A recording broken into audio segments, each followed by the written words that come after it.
Everyone, I am MPhil second semester student in the Department of Sociology at Vidyasagar University. Today, I will talk briefly introduction about feminism. So let's start. Myself, Pradeep Chandra. সত্যিকারে এখন আমরা যেটা নিয়ে আলোচনা করতে যাচ্ছি, নারীবাদ। নারীবাদ কথাটার মধ্যে অনেক কিছু লুকিয়ে আছে। নারীবাদ এই যে টার্মটা প্রথম শুরু হয়েছিল 1872 ফ্রান্স অ্যান্ড নেদারল্যান্ডে। তারপরে 1890 ব্রিটেনে শুরু হয়েছিল। তারপরে এই টার্মটা ইউজ হয়েছিল 1910 ইউনাইটেড স্টেটস। এই নারীবাদীদের অনেকগুলো উদ্দেশ্য ছিল, actually objectives of feminism. First যে উদ্দেশ্যটা ছিল এদের, an effort which consists political movements। এদের একটা প্রয়াস ছিল, political movement, social movement and different thoughts, এবং অনেক কিছু আরো রয়েছে। Next, equal opportunity for men and women. নারী এবং পুরুষদের যে ইকুয়াল অপরচুনিটি, যে রাইটস। নেক্সট হচ্ছে equal opportunity for education and job. নারীবাদীদের অনেক ডিমান্ডস ছিল, ডিমান্ডস অফ ফেমিনিজম। এদের মধ্যে যে ফার্স্ট ডিমান্ডটা এদের পড়ে, equal salary for men and women, equal share in property, leave from work for marriage and reproduction for women. মানে ম্যারেজের জন্য এবং কর্মকালীন প্রসূতির জন্য ওমেনদের ছুটির প্রয়োজন। Strict laws for abortion, save the girls from rape, molestation and domestic violence. Then freedom to wear the clothes their choice. The last পয়েন্টটা হচ্ছে freedom to wear the clothes their choice. তারা তাদের পছন্দ মতো তাদের ড্রেস পরতে পারতো না, তার বিরুদ্ধে। সেটা একটা ডিমান্ড ছিল। এই ডিমান্ডস গুলি নারীবাদীকে সামনের দিকে এগিয়ে নিয়ে যাওয়ার, তাদের নারী মুভমেন্টকে, তাদের আন্দোলনকে প্রোগ্রেস করার, এই ডিমান্ডস গুলির উপর বেস করে তারা এগিয়েছিল। কিন্তু আমরা জানি যে ফেমিনিস্ট মুভমেন্টের অনেকগুলি ওয়েভ রয়েছে, first wave, second wave, third wave. কিন্তু ফার্স্ট ওয়েভের পরে সেকেন্ড ওয়েভ, সেকেন্ড ওয়েভের পরে থার্ড ওয়েভ। এই যে একবার একটা মুভমেন্ট হওয়ার পরে সেকেন্ড বার কেন প্রয়োজন, সেটা নিয়ে আমরা কথা বলবো। কিন্তু সেটা নিয়ে কথা বলার আগে আমাদের ফার্স্ট ওয়েভ ফেমিনিস্ট কি চেয়েছিল সেটা আমাদের জানা দরকার। তারপরে আমরা বুঝবো যে রিলঞ্চিং অফ ফেমিনিস্ট মুভমেন্ট কেন আমাদের ফার্স্ট ওয়েভ ফেমিনিস্ট মুভমেন্টের পরে সেকেন্ড ওয়েভ ফেমিনিস্ট মুভমেন্টের প্রয়োজন হয়েছিল। তো first, the term feminism highlights the oppression of women, especially in relation to men. সাধারণত ওদের বক্তব্য যে সাধারণত পুরুষদের দ্বারা মহিলারা অপ্রেস হচ্ছে। The first wave feminism start in the late 19th century, which was mainly concerned with the voting rights of women. First wave যে ফেমিনিজম ছিল, ফার্স্ট ওয়েভ ফেমিনিজমদের ঠিক 19 সেঞ্চুরিতে এর যে মেইন অংশ ছিল যে নারী এবং পুরুষ, এবং নারীরা পুরুষদের মতো তারা ভোটের ভোটিং যে রাইটস, নারীরাও তাদের গণতন্ত্র অধিকার তারা ফিরে পাবে, সেইটা নিয়ে ফার্স্ট ওয়েভ ফেমিনিস্টরা লড়েছিল। এবং ফার্স্ট ওয়েভ ফেমিনিস্ট তাতে সাকসেসফুল হয়েছিল। The first wave of feminism achieved legal and political equality, but the movement ended with a faulty assumption. First wave ফেমিনিজমরা তাদের লিগ্যালি ভাবে তাদের পলিটিক্যাল ইকুয়ালিটিটা অর্জন করতে পারলেও কোথাও যেন একটা এই অ্যাচিভটা একটা ফল্টি এজাম্পশন হিসেবে কাজ করেছিল। কারণ the political equality will bring social, economic and education quality. Political ইকুয়ালিটিটা তারা যেভাবে লিগ্যালি পেয়ে গেছিল, তারা ভেবেছিল এর মধ্য দিয়ে সোশ্যাল, ইকোনমিক অ্যান্ড এডুকেশন ওমেনটাও পেয়ে যাবে।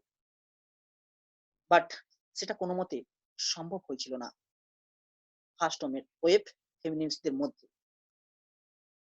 যেমন এক্সাম্পল হিসেবে বলা যায় partial employment benefits, women got job, মহিলারা জব পেয়ে গেছিল, but only in those sectors which were considered extension of their nature.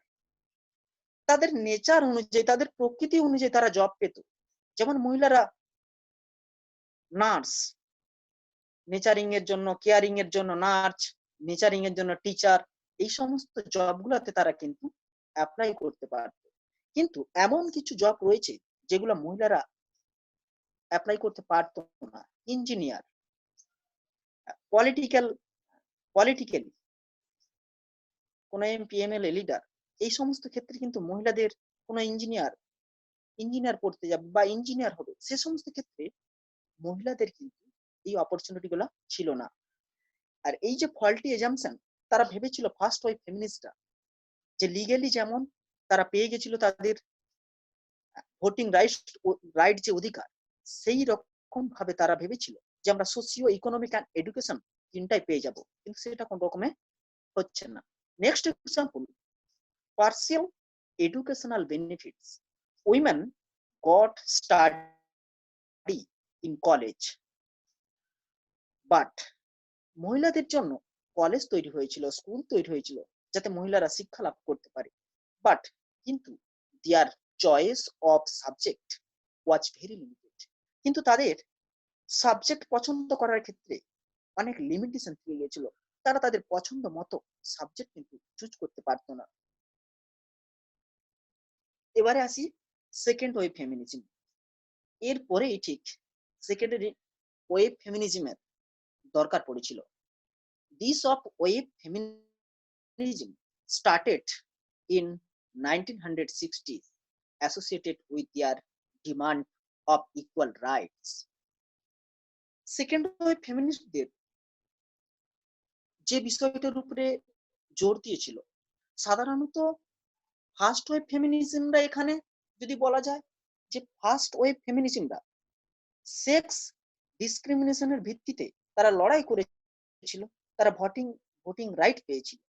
কিন্তু সেকেন্ড ওয়েভ ফেমিনিজমরা ডিসক্রিমিনেশনের উপরে জোর অতটা দেয়নি, তারা দিয়েছিল অপারেশনের উপর, জেন্ডার অপারেশন। এখানে বলা হচ্ছে যে equal rights in terms of freedom for operation in terms of sex, self autonomy, self expression, etc. Second wave feminism emerged in the West for three reasons. Second wave feminism আমাদের পাশ্চাত্য দেশে তিনটা কারণের জন্য এটা ডেভেলপমেন্ট করেছিল, progress হওয়ার চেষ্টা করেছিল, এবং এই তিনটা মুভমেন্টের থ্রু দিয়ে সেকেন্ড ওয়েভ ফেমিনিজমটা উঠে দাঁড়িয়েছিল। ফার্স্ট হচ্ছে student protest movement, second anti war movement, third struggles for black civil rights movements. এই তিনটা মুভমেন্টের উপর ভিত্তি করে আমাদের ওয়েস্টার্ন কান্ট্রিতে ফেমিনিজম, সেকেন্ড ওয়েভ ফেমিনিজম ঘুরে দাঁড়িয়েছিল এই তিনটা কারণের উপর ভিত্তি করে।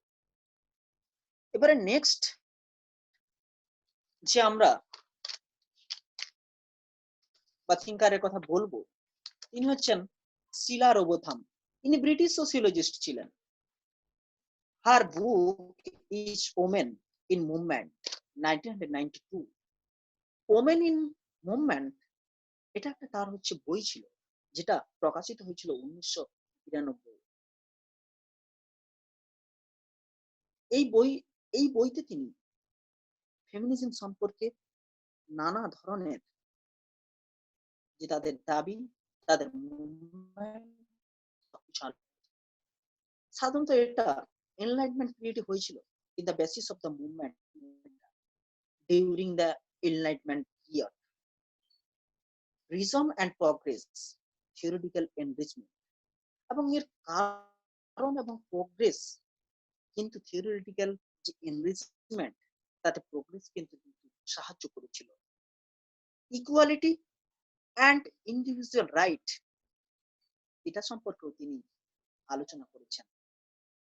তারপরে তিনি বলেছেন যে বুর্জিয়াস women dependent on men and losing their employment opportunity। বলছে যে বুর্জিয়াস women in countries such as England and France were at the times losing their opportunity to participate in society as paid employment was increasingly located outside the home and domestic activity where diverse from public significance। এই সময় bourgeois মানুষরাও তাদের যে public পার্টিসিপেশনে তারা কিন্তু সেরকম তাদের participant তাদের যে অপরচুনিটি তাদের যে অধিকার লুজিং ফিল করছিল।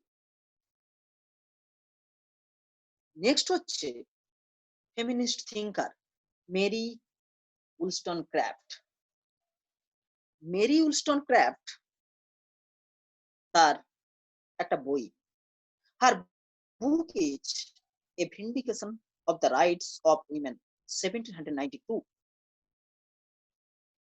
তিনি এই বইটিতে নারীবাদীদের সম্পর্কে ব্যাপকভাবে আলোচনা করেছেন। They are challenging divine rights of the king and husband।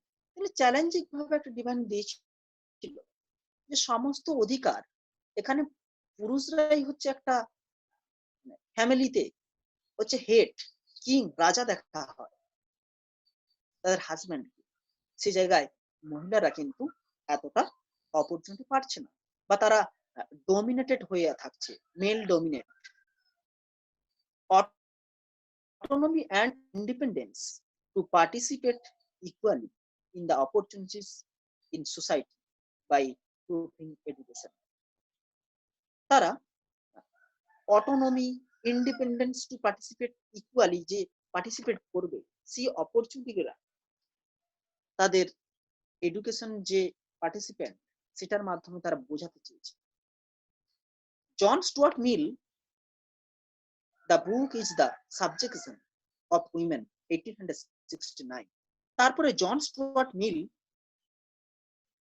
তিনি কিন্তু তার একটা বই দ্য সাবজেকশন অফ উইমেন 1869 তিনি এখানে বলেছেন ওমেন আর ওমেন উইমেন আর inherently inferior to men। Mill argued against women's inherited inferiority to men and for their rights to education, public office, and political participation on a par with their male peers। এই জায়গাটা তিনি একটা খুব মারাত্মক একটা challenge বা আর্গুড করেছিলেন। Education, public office, and political participation on a par with their male peers। Wollstonecraft and Mills আরো কয়েকটা কথা বলেছিলেন। Educated and autonomous women would make great wives and mother। এই Wollstonecraft and Mills দুজনেই এই ফেমিনিজম সম্পর্কে বলেছিল যে একটা নারী বা মহিলা যদি এডুকেশন থাকে,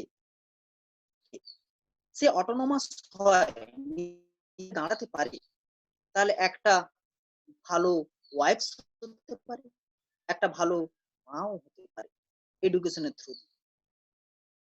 দে are conflict women's biological roles in childbearing with their social activity in child rearing.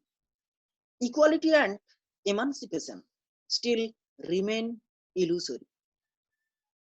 এই Wollstonecraft and Mill both conflate women's biological roles in child bearing with their social activities in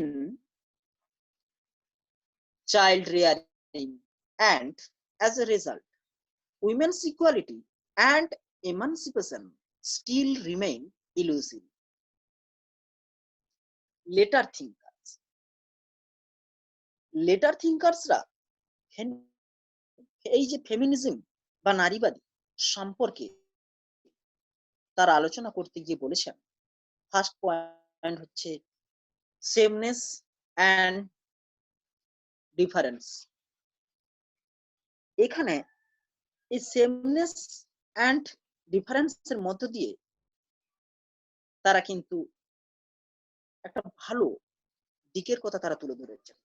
তারা বলেছেন সেমনেস amongst women material differences. এখানে তিনি বলেছেন যে যদি white colour ওমেনরা যেভাবে struggle করে আর পোর ওমেনরা তারা যেভাবে স্ট্রাগল করবে, তাদের মধ্যে কিন্তু একটা ডিফারেন্স থেকে যাচ্ছে এই দিক থেকে। Letter feminism have challenged the presumption of sameness among women that issue from the limited perspective of the white middle classes. তারপরে সাইকোলজিস্ট ফেমিনিস্ট যাকে বলা হচ্ছে এখানে, তিনি হলেন সিগমুন্ড ফ্রয়েড। এই Sigmund Freud biological differences and body significance, তিনি biological difference কথা বলেছেন, বডি সিগনিফিকেশনের কথা বলেছেন নারীবাদী সম্পর্কে আলোচনা করতে। তিনি কনসিয়াস অ্যান্ড আনকনসিয়াস ডিজায়ারের কথা বলেছেন। এই জায়গাটাতে basically Freud's point is that human engagement with sexual drives shapes subjectivity, the Oedipal complex, and the unconscious. Next হচ্ছে Simone de Beauvoir and her book The Second Sex 1949। এই বইটা তিনি লিখেছিলেন এবং সবথেকে এই সেকেন্ড ওয়েভ ফেমিনিজম, এই Simone de Beauvoir যিনি 1949-এ দ্য সেকেন্ড সেক্স যে পুস্তক লিখেছিলেন, with its famous pronouncement on women lives, তিনি এই জায়গায় একটা খুব সুন্দর কথা বলেছিলেন যে women lives one is not born but rather becomes a woman। সত্যি কথাটা তো ঠিক যে কোনো মহিলাই কিন্তু যখন জন্ম হয় সে মহিলা নয় না, সে পরবর্তীকালে তার সোসাইটি মহিলা হিসেবে চিহ্নিত করে। Second wave feminism was highly theoretical in nature। কেন না, তার কারণগুলো হচ্ছে for dismantling for the various structure of operation. Next, new theories and tools of explanation was required. Patriarchy, gender, sex distinction, public private divide, and academic study of feminism started with, এবং এরপর থেকেই theoretical enrichment হওয়ার পর থেকেই academically আমরা ফেমিনিজমকে পড়তে শুরু করি, পড়তে জানতে বুঝবার চেষ্টা শুরু করি।